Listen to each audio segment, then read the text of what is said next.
Hello, everybody, and welcome back to the channel. Today, myself and Ben are joined by Alex Cahill to talk about Cubicle 7's A Life Well Lived. So it's great to have you with us today on the channel, Alex. No problem at all. Thanks very much. Really excited to talk about Life Well Lived because it's a book that just worked so hard on that I'm finally excited to get it out there and have people see it. Yeah, so if people are unaware, if they haven't seen the current Kickstarter campaign or any of the sort of the articles and bits that are floating around the internet about it, you're the lead developer on Life Well Lived. What is the synopsis for the book?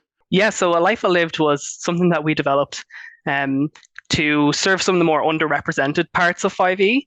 So what it entails is it follows an adventurer throughout their whole life, from who they were before they went on their adventure through their life path, what they do on their adventures, around the campfire at night, preparing for the next day's threats, what they get up to in between adventures when the threat is finally passed, who do they go home to, and what lives do they live, and then how they, if they're lucky enough, can retire from adventuring, and who then they become after that life. Oh, okay. Yeah. Then we also have some other bits that are in there about patrons. So people who would maybe fund your adventures, give you reasons for you to band together, the good things that they can do for you, and some of the ways that having upper management in your life can scramble all your good intentions.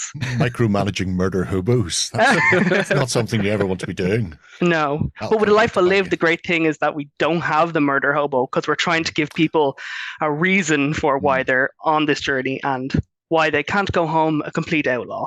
I mean, right off the bat, before we dive into any of the rest of the book, that I think is really the crux of it for me. I tend to shy away from D&D and 5e in itself because so often people look at it as a set of stats. And it's how quickly can you get to level 20 if I take this race with this class and this cross, and how can I min-max? And they're looking at the minutiae of rules, but not looking at the game and the character that they're trying to play. And this, I think, whole cloth just goes, here you go. Here's how you can actually play a character and not just a bunch of numbers on a page. Yeah, it's really easy to play a bunch of numbers because with the popularity of 5e, you can just Google anything and find out what is the maximum way you can output all of these stats to get the best thing you want. But that's not where the fun of 5e lies for me anyway, and I know for a lot of people. It's the stories and the people you create and the stories you have to tell after the game ends. You put your headphones down and you just can't sleep because you're like, that was so cool, and I have really great plans for what I want to do next session, and I'm going to talk to my DM about that. A Life Well Lived then tries to get that number crunch of the character creation and put some depth and story behind it. So instead of just rolling and saying, oh yes, I am an acolyte, which means I have +1 charisma or religion, it's trying to find out why maybe you came into that life, why you're an acolyte. And we start at the very beginning of, when you were born, who are your family, and what star sign were you born under that might give you a personality trait. What was the thing in your early childhood that would lead you to be a more strong person? So maybe if you grew up in a mountainous region and it was always biting cold in the winters, you get a +1 to your constitution because you're used to surviving through that. And so all of those pieces of the story then, as you go through, they add up into one great backstory that you have that you can pull loads of bits from. Your GM can see that and go, I know that you have a father who's sickly at home. I will bring that in soon. And while you're doing it around the table with everyone also gets invested in your characters, because sometimes you rock up to the table and you go, yep, I've got this really cool elf who has a dark secret and it's going to be revealed. Nobody else knows you have a dark secret. And unless you try and work that in, it can be hard sometimes. But with the character creation, everyone doing it together, and at the end, you have this connections that you can find out how you know everyone, or are you related? Did someone save you from a fire before? Did you both work on the same farm or get swept up in the same circus that ran into town?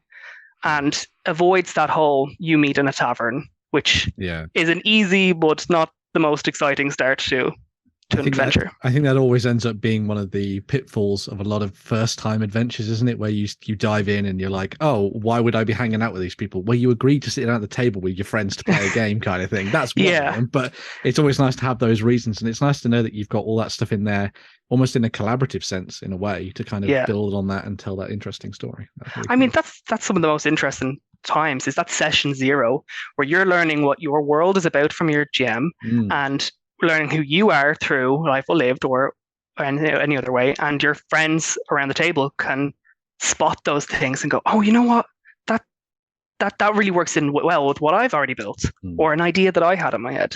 Yeah, it's interesting to hear you say that it's that sort of collaborative thing, because when I looked at it the first time and I was looking at, you go through and you build a backstory for your character, I imagine there'd be more sort of one-to-one. Is it essentially a back and forth between the GM and the player as to where things go mechanically, or is there more sort of group feed in to things, like where somebody can spin off from an attribute or a characteristic or an example of your life, and you go, oh well, at that point this is where my character came in? Is it so it doesn't explicitly say that you have to do this in the group, because I mean, we're all busy. Sometimes we just don't have the time for that and we want to dive straight into the action. But doing that in a group, you can spot those connections. At the end of your life path, you will have a point where it does say, now is the time to gather around the table, and you choose a connection that you each have with each other. So everyone has that reason to be together, but it's definitely something you can do in your own time. And that's why as well, we've included the character sheet tearaway pad as one of the add-ons for the Kickstarter, because this is really fun to do and just a great story exercise that if you want to keep on rolling and finding out who you are, you can write down, okay, I'm going to try an elf this time, and I'm going to roll completely randomly to see what I have. You might come up with some really crazy ideas. And that was so fun that I'm going to rip it out and I'm going to start another one. And this time I'm going to choose every second one, or I'm going to, I have an idea in mind. I want to be a dwarf who's from an extra planar kingdom. And that's grand. You have that there. You can choose that. And then you can find out who you are from there. Well, with the life path system itself, then, do you want to tell us a bit more about it? Because it sounds like it has my favorite thing, which is random tables to roll on. If given a choice between going, I know what race I am and I know where I came from, and then being presented with, here is what I am, and now it's up to me to play it on the tabletop, I much prefer the randomness, because you get all sorts of weird configurations coming together that you weren't expecting. That's it. Yeah, the tables are really good because, one, they're really fun to write. I will say that, and two, they're it's a great way to just add that randomness that you say, how do I connect that?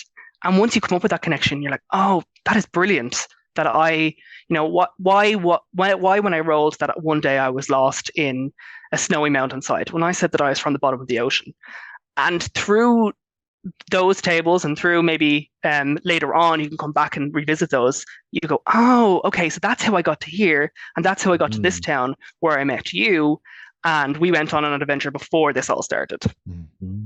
How long does it take to sort of generate a character through the life path then? I think I'd say it'll take about an hour. I mean, sometimes it's people blast through it. It's very, if you're lucky, maybe you can get a very easy connect the dots, and other times you just have to try and really think about why I came to this point, why I have this person who I care about. But I think it's really natural once you do it. Like when you roll at the beginning, you see who your family are, and maybe you'll find out that one of them was lost, you haven't seen them in years. Then later on you roll something that says someone had a great betrayal for you. And you think, oh, do you know what? That fits perfectly. It's actually that my mother never ran away. She was polymorphed into the cat that was in my house the entire time. And it's great for, it's all just based on how much imagination you have. But that's what I think about, it's great about random tables, is you don't have to have the most creative brain in the world. This will tell that story for you with just a little bit of inspiration in there. Yeah, it sounds ideal for certainly new players. We'll get a lot out of it, because the hardest thing is trying to make a character be more than just a superficial caricature. I think a lot of the time that's most people's beginnings when they get into role playing. It's, I want to be Legolas. I want to be Aragorn. Yeah, and the dwarf from the Mountain Kingdom. Yeah, yeah. 100% we've all done it, but eventually you'll want to take a step away from it and having somewhere you can go and then get either ideas or random choices to put that together. One of the things as well we're trying to make sure is that we don't fall into the same traps that fantasy often does of you are the elf who lives in the woodland forest and you're great with longbows. Why are you great with longbows? And you're an elf who grew up in a woodland kingdom. Well, there's a table there to say, were you raised by the same species? Or and so I find out, oh, actually I'm an elf who lives in a human town. And why do I speak Gnomish? Oh, well, it's because one time we had refugees who stayed with us after their town got attacked. It just gives you reasons for everything that's on your character sheet. So you don't just rock up and say, oh yeah, I know Orcish too. Why? It's because it says so here. And for one in a cage, this town walls. Yeah, well, there's a story there. Yeah. For new players as well, I mean, trying to introduce people to D&D, role-playing games, 5e, there's so much out there. That it's hard to say, no, I swear, just look at this one book, or I'll walk you through it. If they can get excited about what they're doing, then you'll inspire them to start looking up more themselves. When I first started playing, it was all really overwhelming to me, but once I saw those systems or those questions I had, it was after a session, I was furiously Googling, I was looking into the books, and then I was learning more and more, and then I was hooked. So if we can do that for more people, then that's brilliant, because role-playing games are just an excellent way of bringing people together and creating those stories. Yeah. Fantastic.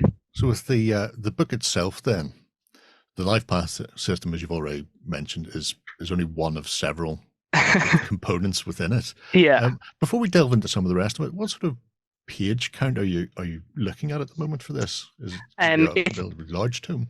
It's estimated to be 144 pages. Okay. But we'll see how we go. We've unlocked a lot of stretch goals already on our Kickstarter, which added new campcraft activities, downtime activities, added a whole section about bases to your chapter so that you and your party can make a place worth defending or using the spoils from your adventure, and that will help you hopefully in your next journey, or create just these great story beats that your GM can pull from. So we'll see how successful the Kickstarter does. I would love to add way more pages. I mean, there's so much more I could talk about already. There's stuff that's had to be pared down because you just need to put the blinkers on when you've got such creativity. So you mentioned sort of downtime activities and things like that. How does that sort of flow into what you've included in the book? So, because obviously one of the big things with a lot of adventuring parties is you're like, well, we've done our adventuring for this week. We've cleared out these dungeons or we've done this big mission for someone. And then there's X amount of time perhaps or something like that. So how does that all flow together? So we've split them down into two things. We've got campcraft activities, which are something that you can do on a long rest. So this is during an adventure. How do you deal with the day's events? How do you prepare for the next day's threats? This can be things like the cleric deciding to cook a hearty meal for everyone, and what does that do? How well do they do cooking? We're not all the best cooks, and does that help or hinder? To things like, are you going to chronicle your adventures in a journal at night, or write home to your loved ones? And hey, you've made a loved one already in the life path, so it all connects together. They're smaller, shorter bonuses. And then downtime, we talk about this period of downtime that happens after an adventure, or maybe sometimes it's you finally made it to the next town, the threat isn't imminent, you need a week or two to prepare. What can you do in that time to make the most of it? And those are things like learning how to wield a sword. Maybe your wizard would like to do that because they've realized I've run out of spells too many times on the road. I want to know what's my backup plan. To other things like run a business.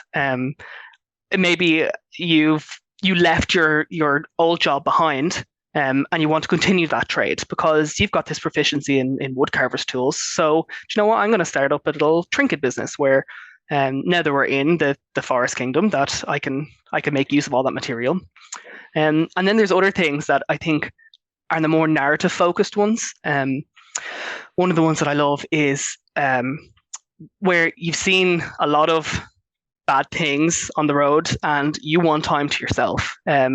You decide to seclude yourself away for a while to deal with maybe the trauma that you've been through, or just you can't deal with all the high action or constantly talking to people. Your character just wants to sit down, find a tree to camp under for a while, take a moment to themselves, and then in their next journey, they can recall that time that they had and that sense of self and that peace, and that could help them with maybe a wisdom saving throw because they remember that time that they took, and they're more secure in their abilities.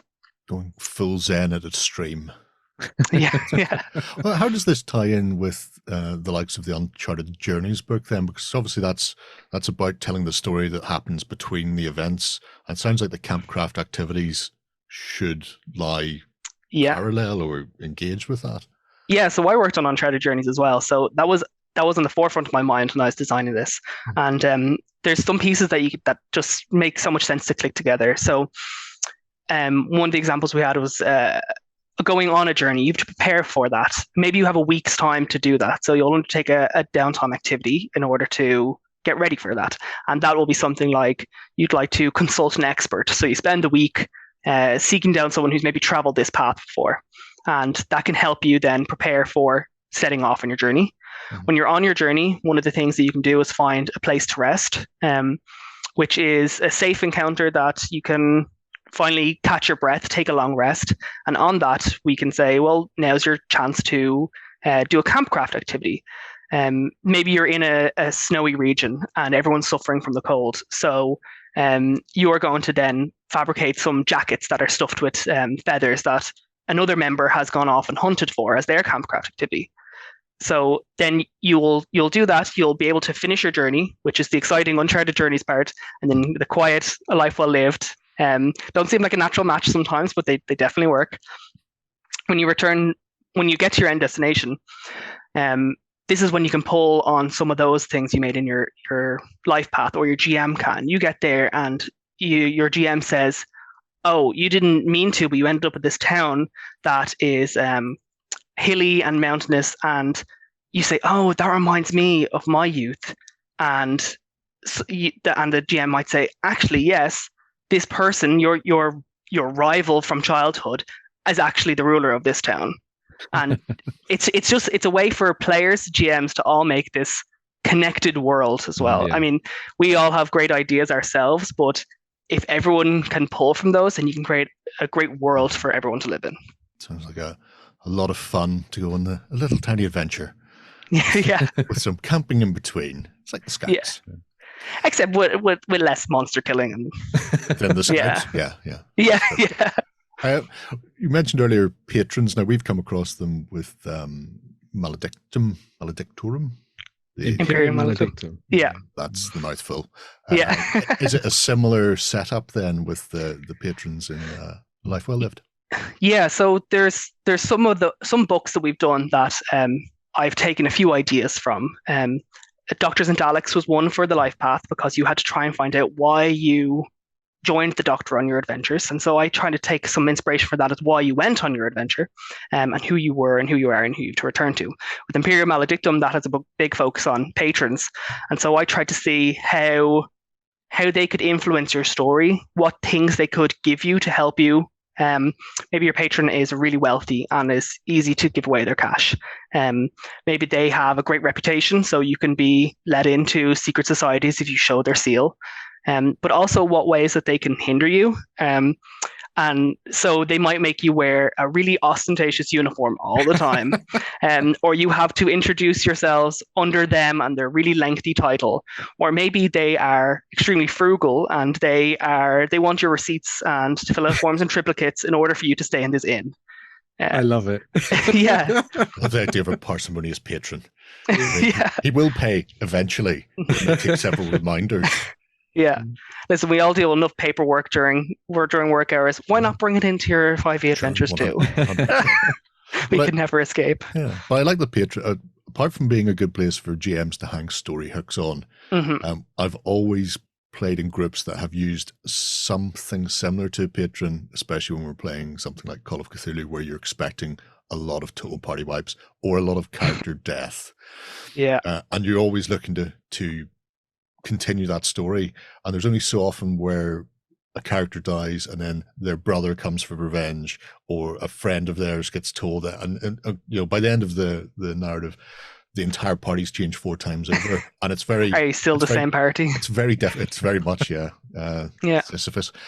But by having a patron there, they're the one where you go, well, this is what we found out, this is where we're going, this is what we're planning on doing, and then if something untoward happens, then he sends the rescue party in, or the team, to find out what's happening. More reinforcements, and it makes more sense narratively, and just saves you having to always default back to the start of the adventure and try to pick up the thread again from there. So one of the things that we had with the patrons and with the whole life story is, you don't want to create a character who rocks in and says, "Hi, I'm your new dwarf, and I'm going to be here to be your replacement fighter." So through your downtime activities, your campcraft activities, you can make allies, contacts, and rivals. Which a lot of the time, if you do well, maybe you're undertaking the farming activity. If you do really well, then you gain a farmer ally, and that has their own benefits to being an ally, or downsides to being their rival. If maybe all your seeds blew over to their crop and absolutely ruined it. And we want to draw on those to bring them to the front to say, oh, your character died. Well, here's a list of people who the party already trusts. You can bring them in. Maybe your patron is someone who says, you guys aren't doing a good enough job, I'm going to step in. And suddenly you can play the patron. And you have your list of personality details already that you've generated together. Or one of the things is, if you retire your character, do they then become your patron because they know you so well? They say, I'm going to manage all the gold that we just plundered from this dungeon, and I'm going to dole it out to you to go on these trips. And in the retirement section as well, we have a part about, what do you think of the new party members? The people who come in, are you getting on with them? Do you think that someone's trying to replace you or fill that role? Do you think all these young bucks coming in thinking they're great, swinging their swords? Back in my day, I used to have a staff of paralysis that I could use at any time. Build strength. It's reminding me very much. There's a really great book series called Kings of the Wild that I absolutely love, and that's got that kind of like, we're the old guys and new people have come in and we have to kind of mentor them and all that kind of thing, and that's really flows into that stuff, which I think is really cool. And again, provide you with fascinating ideas and inspiration for where you want to go. I think one of the key things from hearing all of this stuff that really sticks with me is that it feels like you've made it so that players and GMs and maybe your friends that are around you be like, oh, what's role playing about? It all makes you feel like you care about every aspect of what you're doing. So you care about the fighting, you care about the glorious battles that you have against dragons and all that kind of thing. But you also care about, camping and traveling and everything else that comes with that. And so it really reinforces this idea that you've joined together for this collaborative affair of storytelling, and you're all in it together kind of thing, which I think is really nice. So, I mean, a lot of 5e is focused on combat, and combat is really fun, but there are other aspects of your adventure that we wanted to serve. And one of those was Uncharted Journeys. We wanted to make travel really engaging and interesting. And with A Life Well Lived, we're trying to make the quieter aspects of an adventure more interesting, that you are excited to go to bed at night because you know that when you wake up, because you're an elf and you do your trance, it's early, that you're going to serve everyone a fresh pot of coffee that will that might boost their speed or their reaction, their perception bonuses. And some of the most fun times of playing these games is when you get to tell other people about them. Maybe it's not fun for them, but for us, it's really fun to talk about this it. One time. Oh, do you remember that? Yeah, and the other person is just sitting there like, what are you talking about? But I want to get as many of my friends into role-playing games as possible because it's what I live and breathe now. And if they can understand that and run through this, which is a really nice introduction to creating a character and understanding what the game is about, then that's even better. I can get more people in, we can have more games, and it'll just be way more fun. Hook them while they're young. You did mention that it's for 5e, but it's not just for 5e. It's also lined up for the C7D20 system.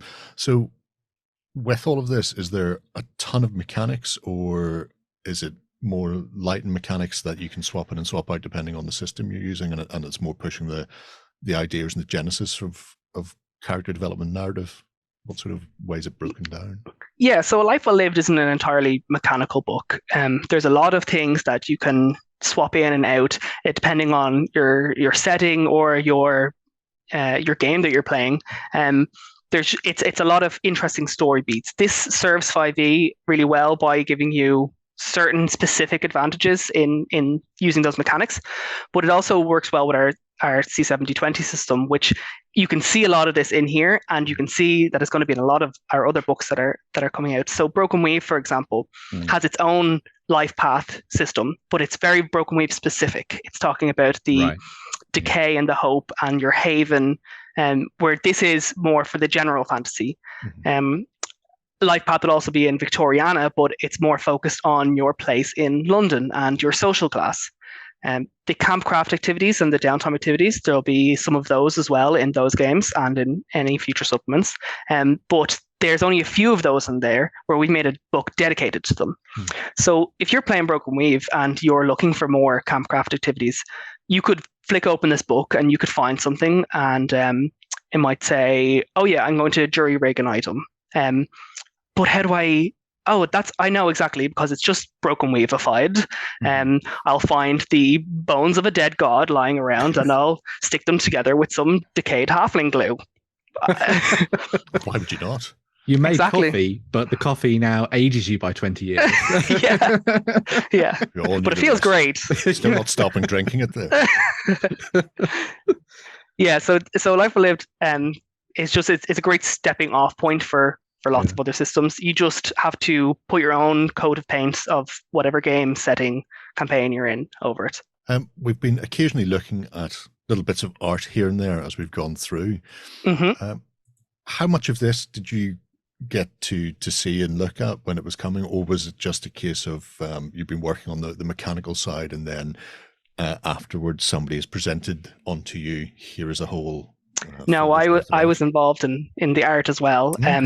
Awesome. Nearly all of this is new art, and it was really interesting to work with the artists and talk to them about the ideas of A Life Well Lived, because everyone was really excited about it, because they've drawn, and I've seen so many battle scenes and smashing arrows and blood and guts, but when do we ever see a tiefling holding a baby? You don't see those cute moments. The warmth that comes from a campfire or a candle, the contentment and smile on people's faces, when normally it's grimaces and snarls. So the artists just jumped right into it, and we got some really amazing pieces. The color schemes are really nice. It's a lot of greens to talk about the verdant places you've been to during an adventure, or for druids who are growing their own groves, and then a lot of warm colors to talk about the candle nights and the yellowed papers that you're writing on to bring home. It's really interesting to get those and be able to use them then in future to show that an adventure is not just blood and guts, which sometimes I think Cubicle 7 leans into a bit too hard. So I wanted to add a bit of softness, coziness to it. Yeah, I do really like that. It was really fascinating looking at the art that had been done and has been previewed over on the Kickstarter and the stuff that we're seeing here, because it does exactly... It was one of the things that immediately struck me was, as you said, kind of looking at stuff and being like, it's not just all about hacking and slashing and everything else in between. This is kind of really inspirational artwork for filling in those moments that we've been talking about and giving people an idea of exactly where they could take things. So if someone doesn't have an idea of what a base might look like, here's some inspirational art that will allow you to do that. If you don't know, what kind of stuff you want to do in terms of the way your character looks and the sort of the way that they behave with other lineages and that kind of thing, this kind of flows into that as well, which I think is really nice. So, yeah, the art is there to be evocative and inspiring, and it's not prescriptive. We're not saying that your base can only be in a treehouse. It's more so that you would see that and say, oh yeah, look, they've got a an audience chamber there. Mhm. Oh, yeah. Do you know, I never thought about an audience chamber before, but this would be great because we have that count who's coming to us later on. And if we want to impress them, then we can build this. Yeah. And then you read into it and you see, oh, great, advantage on persuasion tests while you're in the audience chamber.